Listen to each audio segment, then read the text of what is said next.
తిరుపతి జిల్లా కోట మండలం కోట పట్టణంలోని రెడ్డి కళ్యాణ మండపంలో వైఎస్ఆర్ కాంగ్రెస్ పార్టీ ముస్లిం మైనారిటీలతో ఆత్మీయ సమ్మేళన కార్యక్రమాన్ని నిర్వహించారు. ఆ పార్టీ మైనారిటీ సెల్ నాయకులు జేసీఎస్ కన్వీనర్ షేక్ మోబిన్ బాషా ఆధ్వర్యంలో ఏర్పాటు చేసిన ఈ కార్యక్రమానికి వైకాపా గూడూరు నియోజకవర్గ ఎమ్మెల్యే అభ్యర్థి మేరిక మురళీధర్, రాష్ట్ర కార్యదర్శి పేర్నాటి శ్యామ్ ప్రసాద్ రెడ్డి, రాష్ట్ర సంయుక్త కార్యదర్శి నల్లపరెడ్డి వినోద్ కుమార్ రెడ్డి ముఖ్య అతిథులుగా హాజరయ్యారు. ఈ సందర్భంగా ముఖ్య అతిథులకు ముస్లిం ఆచారాల మేరకు సత్కరించారు. అనంతరం పలువురు నాయకులు మాట్లాడుతూ ముస్లిం మైనారిటీ సంక్షేమం కోసం రాష్ట్ర ముఖ్యమంత్రి వైఎస్ జగన్మోహన్ రెడ్డి ఎన్నో సంస్కరణలు తీసుకొచ్చారని, తద్వారా ముస్లింల అభివృద్ధి బాటలో ఉన్నట్లుగా చెప్పారు. రానున్న ఎన్నికల్లో మళ్లీ ముఖ్యమంత్రిగా వైఎస్ జగన్మోహన్ రెడ్డిని గెలిపించుకోవాలని కోరారు. తిరుపతి ఎంపీగా గురుమూర్తి, గూడూరు ఎమ్మెల్యేగా మేరిక మురళీధర్ను గెలిపించారన్నారు. మండల పార్టీ అధ్యక్షులు పలగాటి సంపత్ కుమార్ రెడ్డి, కొడవలూరు దామోదర్ రెడ్డి, రాష్ట్ర మైనారిటీ సెల్ అధ్యక్షుడు ఖాదర్ బాషా, చిల్లకూరు సాయి ప్రసాద్ రెడ్డి, వాకాడు జెడ్పీటీసీ సభ్యులు రౌతు రామకృష్ణ, సన్నారెడ్డి, చెంచు రాఘవరెడ్డి, కోట మాజీ జెడ్పీటీసీ ఉప్పల ప్రసాద్ గౌడ్, పాదర్తి రాధాకృష్ణరెడ్డి, చేవూరు విజయమోహన్ రెడ్డి తదితరులు పాల్గొన్నారు.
ఎటువంటి సమస్యలు లేవు అనే దానికి వేదిక నిర్దేశకులు ప్రసంగించిన పెద్దలందరూ కూడా నిర్ధారణ చేయడం జరిగింది. రాజ్యాంగ సృష్టికర్త డాక్టర్ బిఆర్ అంబేద్కర్ గారు అయితే ముస్లిం మైనారిటీలకి 4% రిజర్వేషన్ కల్పించిన మరో రాజ్యాంగ నిర్మాత డాక్టర్ వైఎస్ రాజశేఖర రెడ్డి గారు ఆ 4% రిజర్వేషన్ తిరిగి మళ్ళీ కొనసాగిస్తున్న ఆయన నాయకుడు వైఎస్ జగన్మోహన్ రెడ్డి గారు ఈరోజు నిజంగా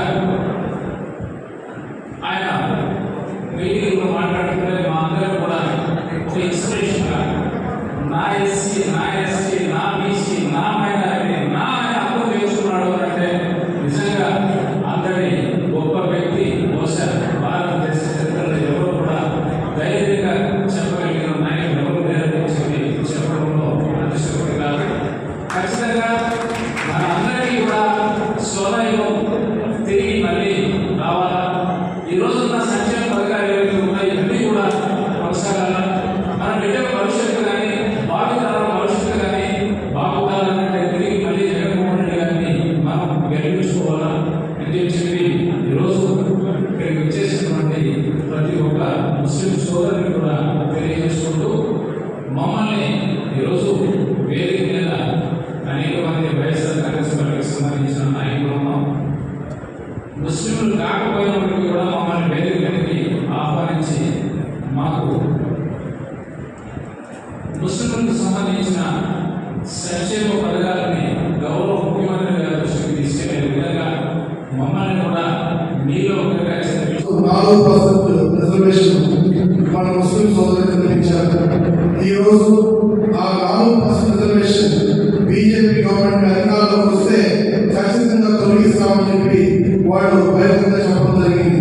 ఆ వీడియో ఒకసారి మీకు ప్లే చేస్తారు.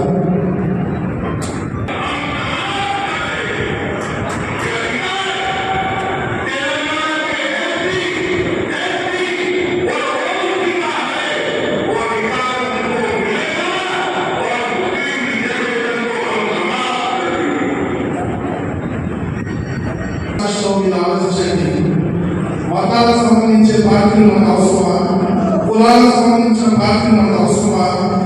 కులం చూడడం, మతం చూడడం, పార్టీని చూడడం చెప్పే వ్యక్తి మన జగన్మోహన్ రెడ్డి గారు. ఈ రోజు తెలుగుదేశం పార్టీ నాయకులు, జనసేన నాయకులు బీజేపీ పార్టీలో జరగట్టున్నారు. మన జగన్మోహన్ రెడ్డి గారు ఏ పార్టీ నాకు వద్దు, నాకు కావాల్సింది నా ప్రజలే, నా ఎస్సీ ఎస్టీ బీసీ మైనారిటీ ప్రజలు నా వెంటున్నారు, వాళ్ళకి చేయాల్సిన మంచి నేను కొనసాగిస్తానని చెప్పి ధైర్యంగా మీ ముందుకు వచ్చారు. అటువంటి వ్యక్తి మనం ఓటేయాలా? ఈ విధంగా మతాలు రెచ్చగొడుతూ, కులాలు రెచ్చగొడుతూ మన మధ్య ద్వేషాలు పెట్టే పార్టీ మనకు కావాలన్నా మీరందరూ ఒకసారి ఆలోచించుకోండి. ఈ రోజు విద్యా వ్యవస్థ చూడండి, నాడు నేడు కింద ఈ రోజు ప్రతి ఒక్క గవర్నమెంట్ పాఠశాల బ్రహ్మాండంగా జగన్మోహన్ రెడ్డి గారు తీర్చిదిద్దారు. హాస్పిటల్స్ చూడండి,